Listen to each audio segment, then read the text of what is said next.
Boss Hole Chronicles are brought to you by Real Good Ventures, a talent optimization firm helping organizations diagnose their most critical people and execution issues with world-class analytics. Make sure to check out all the resources in the show notes and be sure to follow us and share your feedback. Enjoy today's episode. Welcome back to the Boss Hole Chronicles. I am your host today. I am without a co-host, but I'm your host, Sarah Best. My partner in crime and co-host, John Brower, is out on assignment this morning, but it's pretty awesome to be sharing another subject matter expert episode with you today. All of those who listen and follow us, you're going to hear firsthand from a guy who's had, a wealth of experience, boots on the ground, if you will, a true disciple of strong and healthy leadership. And so without further ado, I would love to welcome to this episode today, our subject matter expert guest, friend, a former client, and just a really good guy, Jeff Blair. Welcome to the podcast. Thank you, Sarah. It is great to be with you again. I'm looking forward to this today. Yeah, I've been hunting you down for a while and saying, you need to come on this podcast. And for a couple of reasons, Jeff. I know you've been through some significant transition. I know you have a wealth of leadership experience. I've always learned from the things that you share.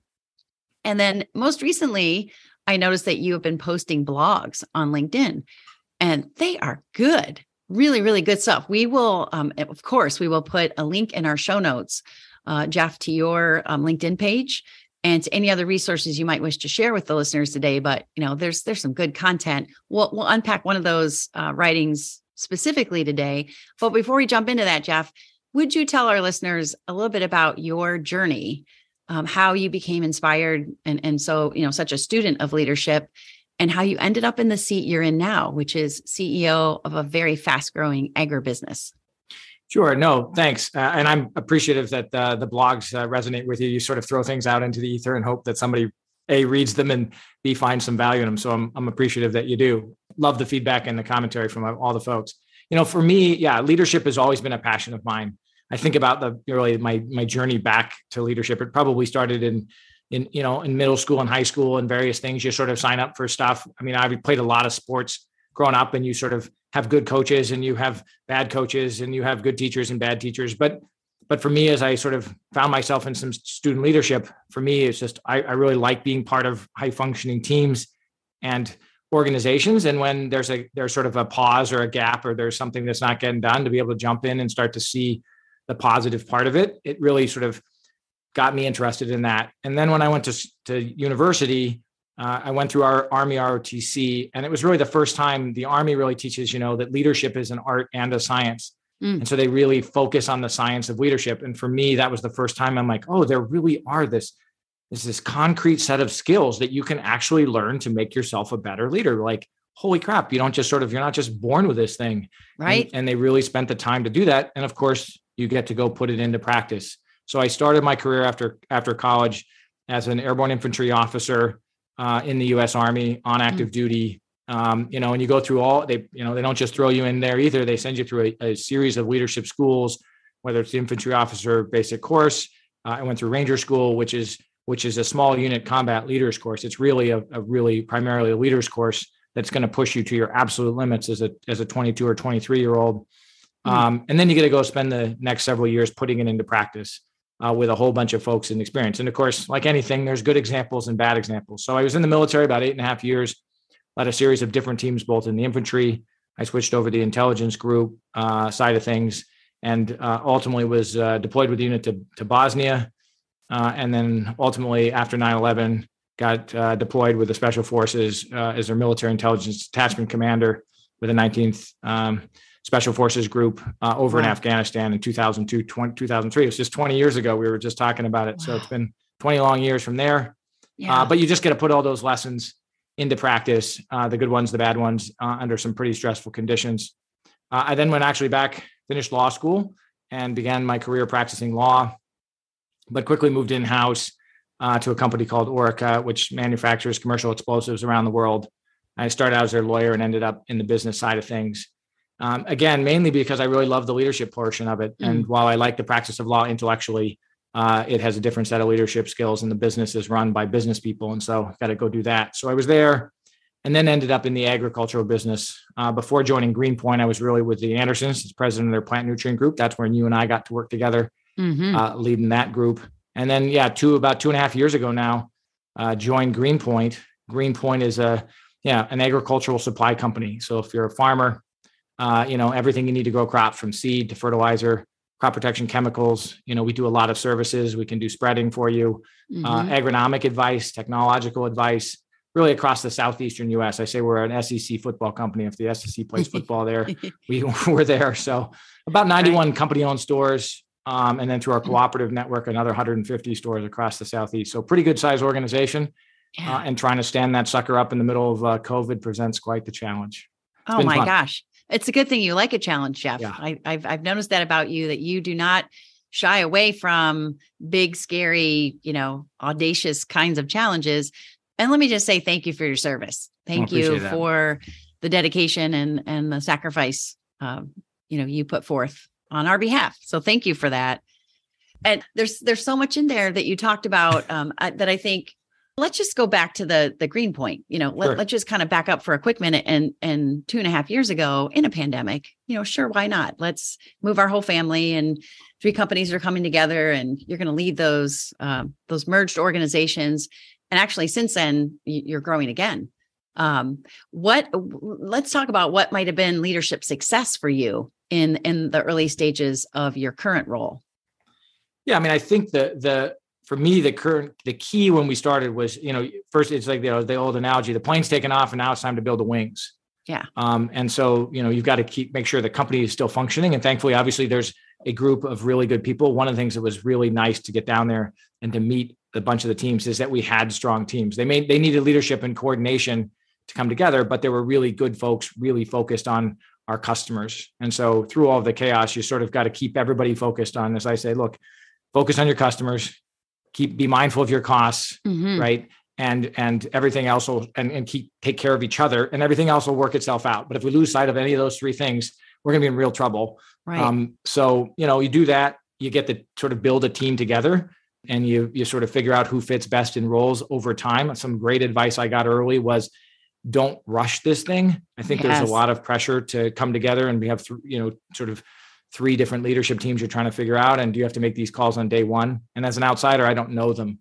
And so I got some great advice early to say, hey, just take your time. This isn't, there's not a need. And it was a little awkward for a few months, but I think it really helped us sort of figure out the right initial team to put together and find the right seats for folks. And so then everybody just starts working, and you learn more. And then of course we learned that we had some gaps.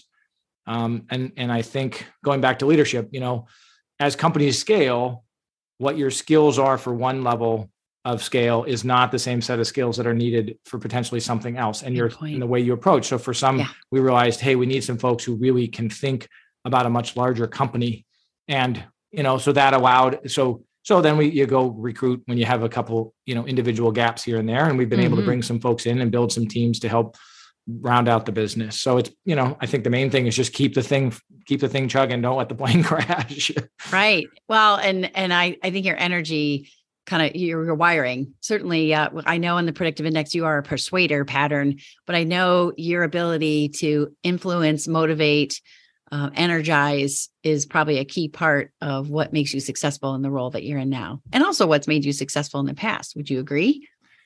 Yeah. I think obviously people are a lot more interested in following somebody who sort of has a vision and has to bring some energy. I think certainly I am. I guess I shouldn't speak for everybody else, but for me, I look for somebody it's a confidence. And while there's also a humility in there, right? In the sense, gee, I don't really know what I'm doing. We're all trying to figure this out together, but we have to figure it out. So in the absence of something, let's go do, one of the things you learn in the Army, in the absence of things, action is the default mode. So let's take some action. And let's go forward. And from that, you can learn and adjust as you go, right? But people are much more willing to follow in behind and alongside of somebody who's at least moving forward. Well, and as you described, keeping it chugging along, to me, that just implies that you're always willing to adjust and adapt and realign as you need to, not only the people in your leadership positions, but potentially your own approach or your own style. Do you find that to be the case? Oh, sure. I mean, I learn every day. I think the more that anybody who's really a student of leadership and trying to lead organizations of any size, but if the more you study it, the more you learn you don't know. Right. So, love that. And the more, so I look back and my sort of my leadership in the past and I go, woof, I wish I'd learned some of these lessons I've learned over the last couple of years to apply back then. Right. I would have been different, probably a better leader for those folks, but we all learn on the pace we learn. But yeah, the key of this thing is to keep learning. And I think that part of the leadership journey is that journey of self-discovery. And that's what's probably been the most telling for me over the last 2.5 years, is recognizing that the person that I need to fix the most is me. And it's not that I would say I'm broken, but in the sense of, if I show up in the best way possible, that's best for my team, right? And that's what I love about this podcast, right? You talk about, boss holes, and is somebody permanently a boss hole? No, I mean, I don't think so. I think if somebody's enough of one consistently, you can maybe make a generalization, but all of us have those moments, right? And we've had I've had some terrible moments that I just look back and I cringe on, what I put people through. And the person I have to, so that's for me, is making sure I show up in the best way possible for the team. And then they will show up in the best way possible for their teams. Well, Jeff, I mean, it goes without saying that we believe no one is born to be a boss hole. Right. No one, makes it their career aspiration to become that guy or gal that everybody talks about. Yeah. But to your point, and I so appreciate the vulnerability and the humility. Ever since I've known you and worked with you, you're the first one to say, "Oh man, that sucked. I didn't do that very well," or "I really said this, in a bad way," or "I was my tone of voice yesterday was inappropriate," or whatever you would say. But I think that's one of the things I admire most about you is it's not just talk either. It's authentic, it's sincere, and it's fueled by this self-awareness that you have, this constant self-discovery, I think is the word the phrase you use, self-discovery, but how that lends itself to, a more healthy impact on your team. And as you described it, showing up, for them the way they need you to show up. I think that's profound. And I know that's not easy. That's why I'm not a boss. Well, no, I think that's right. And I, we all have coaches, and I've appreciated some of the coaching that you've certainly given with me. And I have worked with one over the last year who I really love and respect. Yes. And he has been really helpful of thinking about, literally before I walk into meetings, I take 5 minutes and say, how do I need to show up to this meeting? Yes. Yeah. Taking that moment of calm, practicing the mindfulness of just being, what do I need to do? And what I found is when I don't do that and I get away from that habit, things don't go well. Right. Right. and suddenly the boss hole is back. And you just go, gosh, I've worked so hard on trying to be this person. And then I, show up differently. My old coach used to say to me, trust is like a bucket of water with a faucet that drips into it, one drip at a time. And you can, it fills up very, very slowly. But then you can do one thing and you kick the bucket over and you make a huge mess and out goes all your water. And so it's so hard to make sure that we don't kick that bucket because it doesn't, you can be right 90% of the time and 10% of the time you're a boss hole. That's not great. That's not a good ratio. Right. Well, we are human. Like Pat Lencioni says, we're messy, fallible human creatures, but we're pretty amazing too. And so to find that balance, and I know in your leadership approach, I think you're always seeking that yin and yang, if you will, that balance of influence and impact, but also trust. You want to give people trust and autonomy, which absolutely we need to have in this day and age. The command and control just doesn't get the results that we need. So if we think about how command and control still, it's in our cells, it's in our bones, and it's in lots of organizations, but it needs to be something different today. How have you worked, to overcome what has been just the way we've always done it? Yeah, I mean, a couple of things. What I found ironic is that most people's perception of the military is absolutely command and control. That we have this image of the drill sergeant screaming at everybody, and that is our version of sort of, the epitome of leadership. And I think what I found so interesting and fascinating about the military is the very best units. And I was very fortunate to be in pretty elite units in the military, but the better the units, the less command and control in that traditional sense, that the yelling and the screaming doesn't work. I look at these special operations teams out there, the Green Berets, and I was there in intelligence support. So I was not a Green Beret myself, but you watch these guys, right? When you're 12 guys in the middle of nowhere, 300 miles from friendly lines, like, guys stand there screaming and yelling at everybody, ain't going to work. They're all in this thing together. And so you see the good leaders, they have that authority. They don't use it. They're using everything else. And the order itself is simply a confirmation in writing about what everybody has largely agreed to. In emergency situations, you don't have that, but I think they do. You've got to trust your people. And I think that's really critical for doing things at scale. And that's probably over the last couple of years for me, is helping people understand that, I can, if I have 8 people that work for me, I'm making it up, but I can, generally speaking, just power through a problem. Most of us got to where we are because we simply outwork people, right? We put our nose down. So I can go around individually and drive something. But then now I'm influencing somebody who is influencing somebody else, who is influencing somebody else, several levels down the chain. It doesn't work like that. And you've got to really motivate those folks, and you got to trust them, and it becomes coaching. And yeah, there's a verification part for sure. Yeah. But it has to start with the trust of you to them. And sometimes when I found I've had challenges, it's because I've had to ask myself, do I really trust my team to do this? And if the answer is no, that's when that micromanager starts to show up. Right. And so the question again, who do you have to fix? Okay. Yes. Sometimes it may not be the right person, but often I have to turn around and go, okay, what's really bugging me? What am I really scared of that's bringing this out within me, that's causing me to react that way or to think that way? And is there another way to go about this? Is this person the right fit? Most of the time, the answer is yes. Have I just not been clear?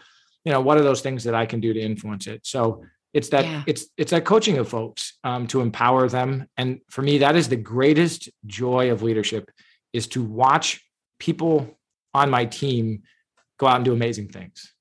Like, I get almost emotional thinking about it right now. Like, it is so awesome to watch, and to watch them grow, and to watch them just go out and kick butt. It's just like, it is that to me is why I do what I do, is to watch them go do what they do best.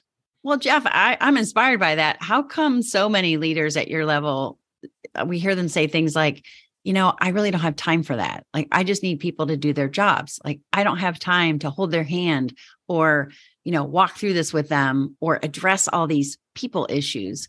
What advice do you have for them? What makes it easier for you to prioritize the person and the people dynamic so that you can get these great results? I got some, again, I freely acknowledge I got some great advice from some people, and I was fortunate enough to at least pay attention. And somebody once said, they asked leaders, how much time do you spend on your people? What % of your day? We all wrote it down on the yellow sticky, and we handed it in, and I wrote down 5%. And he looked at all of us and he said, if you're a leader, you should be spending 40% of your day on your people. Okay. And I was like, 40, there's no stinking way. What is this guy crazy?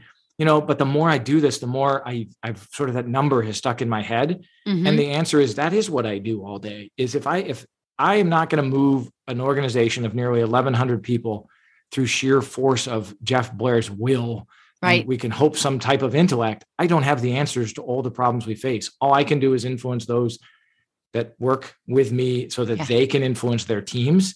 And that is around helping them be better as leaders. Yeah. And so, to me, people get nervous. They think what got them in the position is the same behavior they need to succeed at the next one. Yeah. And they don't adjust. And that's where I think the struggle, you find yourself on the struggle bus, right? Yes. Pretty quick. Yes. And I want to drop back to, you did highlight the significance of trust. And I love that visual of, the water droplets in the bucket, and how the bucket can, without anticipation, can be dumped over. I think, I heard it said one time that trust is really a verb. It's a choice we make. Like, it's giving people the benefit of the doubt that their intentions are good, that they're going to put their best effort forward. And I guess enlisting or trusting that they would do the same for you. I was just curious, Jeff. Trust is a much used and potentially overused word. What does trust mean to you, and what kind of things are you doing to build that on your team? Yeah, it's interesting because we've talked a lot about it, as a team, and I'm a big fan of the Patrick Lencioni model and the 5 dysfunction of a team. And it's the foundation of that first level. And what I found is there's 2 types of trust, and where there's a lot of confusion on trust and I would say sometimes misuse is there. In my mind, there's two pieces to it. First is, are you going to, integrity? Do you lie? Are you going to cheat or steal? And, do you show up every day, trying to do that right thing? And Yes. most people, when they think of trust, is like that. Do you trust me? Right? Am I going to keep your confidence or whatnot? Mm-hmm. But the second type of trust is, are you going to do what you say you're going to do when you said you were going to do it? Yeah. And that is the one where people frankly struggle. Yes. Right. And so we talk about trust, and the person who's hearing they're thinking about the first type of trust. But what the person who's just saying it, or it sometimes can acknowledge, is I might trust you as a human being, but do I trust you to do what you say you're going to do all the time professionally? Ooh, that's a whole other subject. And so where I found sometimes teams struggle is they want to talk about the first one because that's safe and easy and everybody's a yes, but it's really the second problem of trust where there's a breakdown. Yes. And so the question that going back, do I really trust my team sometimes to do what I want them to do? And I have to trust them at the end of the day. Right. Yeah. And somebody once said, we don't have time as a business. Trust should be given, mistrust should be earned. Sure. And I love that, right? Powerful. Because we don't have time to sit there and say, well, the bucket's empty. Well, shoot, we don't have enough time to fill all these drips. The pace of business goes too fast. Right. We got to start somewhere. And if somebody earns the mistrust, then we got to deal with that. And we will be right back. With employee disengagement at its highest level in 9 years, your company can't afford to miss the mark when it comes to optimizing your hiring, management, and team performance practices. At its lowest level, employee turnover costs you $11,000 per person. And those are dollars you can easily save with the right set of people analytics. Real Good Ventures is a talent optimization consultancy specializing in world-class analytics specific to your people and the critical role they play within your organization. Gain confidence in your hiring practices, keep the boss holes from driving your talent away, design your teams for flawless execution, and create a culture that offers meaning and fulfillment. Real Good Ventures has a family of validated diagnostic tools specific to the human aspect of business, because we know that all business issues are people issues. Visit us today at www.realgoodventures.com and bring meaning and fulfillment back into your workplace. Okay, let's get back to the program. So back to your writing. You and I talked before our episode today. I am a big fan of your blog. I'm calling it a blog that you post on LinkedIn. Every so often there's just a pretty powerful either personal story or personal reflection. Before I ask you to dig into one particular post that you made, share with our listeners, because I just love this, how that started. Like, how did that come to be that you started putting your thoughts down, recording them, sharing them, and then eventually sharing them on LinkedIn? Sure. Well, going back to, we talk about building a company, and one of the things that, that people will talk about as a CEO, one of your core jobs is to really help build the culture of the company. Yeah. Obviously, for Greenpoint, it was 3 companies coming together. And then we recently brought in a 4th company, Tri-County Farmers Association. So they came with their own cultures. So how do we really blend those together? And a lot of it is just about communication, until you're sort of blue in the face. So I started, and I have for a long time, sending out a weekly update to the team. And I ask those who report to me to send me one, and we sort of combine. It becomes a sort of little daily newspaper. And so I started sort of adding random thoughts to the thing, and it goes out every Monday morning. And so I started, as part of my own journaling and sort of my own development, is sort of adding some thoughts or a little article or something. And so I did that for a little while. And at some point somebody said, gee, these are really good. Maybe you should share them. Or do you mind if I share them with others outside the organization? And so at some point I said, well, shoot, I'll try and put a couple of these online. So about a year ago, I just decided LinkedIn to change its format and said, hey, you can put these sort of long form articles out there. So I just started posting some of them. I don't post all of them because not all of them are appropriate. If they're strictly inside baseball, we keep it inside. But sure, the stuff that sort of I can share, I'll modify them slightly to explain to the better audience and share them and see what, the feedback has been fun. It's fun to sort of see it grow and have those conversations. I've met some great folks online through the comments and sharing of articles. That part for me has been really, really fun. And I think, so many people, leadership, it can be lonely at times. And so it's nice to know that there are others out there that might be facing similar issues, or have struggled with something that I've struggled with, or have overcome it. And that for me is I take comfort in that. And it's nice to be part of that larger discussion on leadership. Absolutely. You have a kind of a community established and growing, I would add. Well, and they've all been really good. We'll make sure that, we connect people to access to those in our show notes. But the one that kind of really hit me between the eyes was titled "When Help Isn't Coming." When help isn't coming. And I don't know if you remember specifically the details of that one, Jeff, but oh, I do. yeah. Can you just unpack that a little bit? Let's, for people who haven't had a chance to read that. Sure. Yeah. I think that there's been a lot of talk out there around, we gave all these benefits during the pandemic, and if people would just work harder, and there's all these lazy people out there that don't want to work. And by the way, I'm not sure, that may or may not be true. Yeah. But I think it's important for us, certainly in the agribusiness world, to recognize that there are some fundamental demographic shifts occurring in the United States and around the world that are not going to reverse. And it was an economist actually at a co-bank that talked about it. And he, that basically, if you looked at all the people that left during the pandemic, we obviously lost 1 million people through the pandemic. Many of them worked. A lot of folks chose early retirement. So we lost another, they think, around 1 million people to early retirement. And then with baby boomers retiring and the millennial generation coming up, there's a gap right now of about 400,000 people per year leaving the workforce. And so you add all that together, and we're down 2.5 million to 3 million. And oh, by the way, that annual gap is going to grow until it reaches a peak. And I was listening to somebody yesterday, and I want to say it's like 900,000 a year missing from the workforce. So for us to sit back as an industry and say, oh, we'll just wait, and all these workers are going to show up when things change, the answer is that's a really bad idea. Okay. We need to go out and make sure we retain our folks, we train our folks, we got to recruit differently, and we've got to look at sort of what innovations can we make within our business to do this more efficiently. It's not going to be a matter of, gosh, I want to cut my headcount so I can save costs. It's going to be a matter of, can I serve my customer as my employee base shrinks and they're not coming to work for me? Right. I think that's a shocking reality that some people just kind of refuse to believe. Well, in my mind, Jeff, it goes back to your approach to leadership.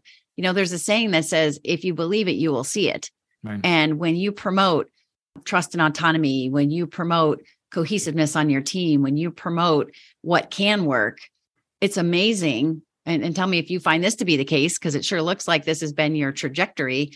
When that is your motivational writings and the way you start your team meetings and the way you engage people, it's not just a job, it's life, and it's making life more positive. And so when you believe that things can work and they will work, chances are they probably do, because if you believe it, you will see it. And, I know news like this, like what you wrote about, when help isn't coming, is a harsh reality, but what a great opportunity at the same time. It's this space that we're in. We often talk about it on the podcast as liminal space, the space between what we knew and what worked and maybe didn't work so well, and what has yet to be fully established or understood. So in the meantime, you have this space in there. I think a guy like you, that's probably where you thrive. And correct me if I'm wrong, but you have this energy for opportunity, and you don't mind a challenge. You're fairly undaunted by challenge, but yet what underpins all of that is this passion and belief in people, and to be the kind of leader that people would get help when they need it from, that people would be inspired to follow, that people would say, he would roll up his sleeves and stand right next to me and do exactly what I'm doing if that's what the situation called for. Does that resonate with you? Yeah, I appreciate that. It always puts some pressure, because obviously we're human, and every time I'm going to go out today and the team's like, yeah, that's not you. You got some work to do, Jeff, which is fine. That's called humility. That's how it works. That's right. But I do. It's hard to lead people if you don't like people. Right. Right. And if you don't believe in people. So if your whole goal is that if you going back to this trust thing, if your assumption in life is that people are terrible, horrible, no good, very bad, lazy things that must be ruled with an iron fist, or they're just going to stop working. Right. That's not, then you're going to lead one way. If you believe people are coming to work every day, trying to do their best, trying to do the right thing, trying to do what's best for their customers, for themselves, for their fellow employees. You lead a different way. And I think we're at least as an evolution looking at leadership now in the second way, a lot less than the traditional sort of first way. But yeah, it's about that bringing people together. For me, what brings me passion, how do I, we spend so much time at work. Yes. Huge chunk of our lives in a professional setting. If I have the ability to make that a little better for a lot of people, then that's awesome. Like for me, that's a mission. It's a pressure, but work shouldn't suck all the time. Right. and it's fun. I mean, one of the things I'm most proud of at Greenpoint, we do an engagement survey, an anonymous engagement survey. And our engagement survey went up 5 points last year. We're significantly over benchmark in basically across the board. And I look at our financial results last year and they were fantastic. And probably the one I'm most proud of is that, because that means our employees are feeling like that we're helping them do their jobs better. Our employees are voting anonymously to say, hey, things are going in the right direction here. Right. That gives me a tremendous amount of satisfaction in terms of knowing, okay, we are doing something right. The leadership team, the leaders across the company, because can't just be Jeff, right? Because if the leader, if your site manager in a small town in Louisiana stinks, like, hey, that survey's not going to go well, right? Right. Who cares what Jeff writes on this blog? It's about what that your boss is doing. So that tells me our leadership across the company is doing some great stuff. And again, for me, that's where I take tremendous satisfaction in that. Well, and if I think about engagement, which we believe is emotional commitment to the mission, and it is, it represents a level of fulfillment and satisfaction. And in the way you look at things, Jeff, these would be people who are healthy and would enjoy coming to work. Sure. But when that engagement level is high, it just means that, things aren't ever going to be exactly perfect. You're not going to be perfect, that guy, every day. But people are happy to give you the benefit of the doubt and even grace, because they know what's in your heart. They know what you stand for. And they know you can come back around too, to say, I'm sorry, I did that poorly, or, I'll do better next time. That's what I see about you. Appreciate that. I think it's going to be interesting. We talked a little bit about this before, sort of pushing the record button. I mean, I think the reality for the agribusiness is the pandemic was pretty good for us. Yes. I sort of say that with some hesitation because I know it was so hard for so many people. But if you were in the technology space, pretty good for you from a business perspective. And agribusiness, it's been pretty good, right? I mean, the world went back to say, gosh, we really do need our farmers. This whole food supply thing isn't taken for granted, and commodity prices have been strong. That's hard for the American consumer who buys food. But if you're the American producer who makes it, that's a good thing, right? And so it's been good for those of us in the egg supply chain. I always say if the farmer's not winning, none of us in the egg supply chain are going to win. So, right. And it's been hard good for farmers. Yeah. Right. So now it's getting a little tougher and it's going to be different. And the winds that were at our back before are sitting on the nose. And so how do we change? So it'll be interesting for us for me as a leader. I sort of look at this as a challenge of, hey, it's easy to lead when times are good. Now, when times get a little bit more challenging, how are we going to show up every day? I have to remind myself that's the new challenge, right? And to make sure that that's where we got to lead from our values, know what those are, and stick to them even when the pressure really mounts. And it hasn't really started to mount. I don't want to overstate it, but it starts to, and we can see some of those storm clouds gathering. And now the new challenge comes in, right? Right. Well, if we kind of circle back to something you said early on and reiterated in our conversation today, Jeff, it's like an inside out thing. You didn't use those words, but what you talked about is being able to be incredibly self-aware and adjust and adapt your perspective. And I don't know, this might even have been part of our conversation before we hit record today, because we talked for at least as long as we've been talking now. But you and I are dangerous together. Yeah, I know. We could just keep going. But you did talk about how, the best influence and impact you can have is when you start with, okay, what's going on with me? Why do I feel this way? What do I need to adjust? Just to be able to tweak that. So is that the frame with which you're going to continue to charge through, as the storm is a brewing behind you here, or maybe even above you? I think the answer is when I'm at my best, yes. That's the goal, right? And then, you talk about going back to sort of the boss hole chronicles, right? Of how do we make sure that guy who's certainly within me doesn't show up? And I've had moments like that. And one of the people on my team who I, really, really respect sort of sat me down and he said, Jeff, that guy who showed up the other day, that's not who we want to follow. Mm-hmm. right? When you're at your best, we're behind you 100%. When you show up like that, nobody wants to follow that, and it was such, I appreciated the comment so much because, by the way, he was dead on. Mm-hmm. And so it just reminded me, boy, I got to make sure I am showing up. And you get those lessons from somebody else. Our team, we can sit down for our Monday meetings, and when somebody walks in, and there are times they walk in and you can just see the entire temperature of the room drop 10 degrees. Right. Just like a big, huge ice cube just showed up, and it just changes the entire tenor. So all of us have that responsibility. But when the leader shows up in that way, right, it gets ugly fast, right? That's no fun for anybody. No, but I hope, sometimes our listeners are a large body of people who work for a boss hole. Hopefully we're lucky enough Sure. to have some potential boss holes. You're right. We all have the potential. There's always that person, that dark side of us, if you will. You also touched on this a moment ago. Our natural selves, when under pressure, we tend to default to that which we do quite normally, and in excess, our natural drives can become overwhelming and quite a challenge for others. And I remember working with you after one of my boss hole moments, and it was such a telling insight for me. You said to me, because I said, well, I didn't yell at the guy. And you said, Jeff, you don't have to yell. You said, you're really good with words. And so you just calmly and surgically use those words to cut them up into little pieces. Right. And Mm-hmm. that, it was unfortunately wrong, really true.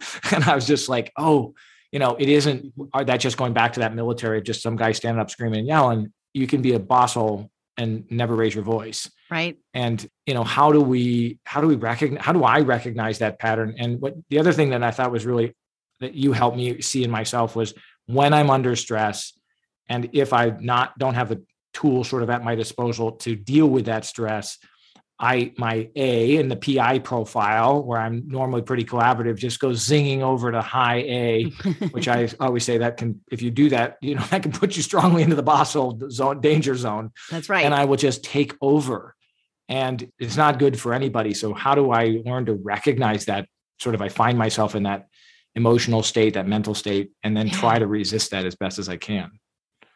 Well, and you're human. I just think about how the insights you've gained, you continue to use them. Just having this awareness is 90% of the battle. I think shifting the behavior over time, at least I know for myself, Jeff, once I know, God, I can't believe I just showed up that way, or there's that thing that I do, under pressure. I know my words can become a weapon like that. They're just so cut people off at the knees. But, that's not really going to go away. But what we learn how to do is to manage that and to adjust and adapt, and also get, I think, a lot better at meeting the moment without such intense stress and worry and fear and frustration. Because chances are what's really behind all that intensity is some unmet need or a fear or a worry of some kind. At least that's what I've discovered about myself. But you work with this. You work with this every day. And I think, that's exactly what we would hope for from any human being who has the title president and CEO, is that you would just be aware and acknowledge, this is going to happen sometimes. I'm going to work with it. I'm going to do better. And you keep showing up, and your focus is not really for your benefit. You do this because you're willing to take on the sacrifice that we call leadership. Yeah, I think that's right. The burden, you have to recognize that the burden falls on you, but it can't be about you. Right. But obviously in those moments, it sure gets acute and it feels a whole lot about you, and you're right. It's usually in those moments for me, I can only speak to myself personally, where my boss hole danger zone is when I get surprised. So that's one, because it comes at me quickly and I don't have time to get prepared. Sure. Right. And then it touches on some, fear of mine, whether I recognize it or not. Mm-hmm. And if you put those two together, that's, the red light starts flashing and everybody should run for cover, till I can figure it out. So how do I recognize, okay, wait, you just got surprised. Take 3 deep breaths before you just launch.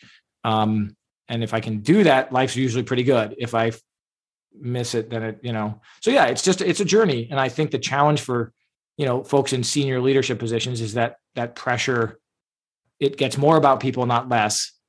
Yeah. And that generalized pressure just sort of, there's just a heavier burden.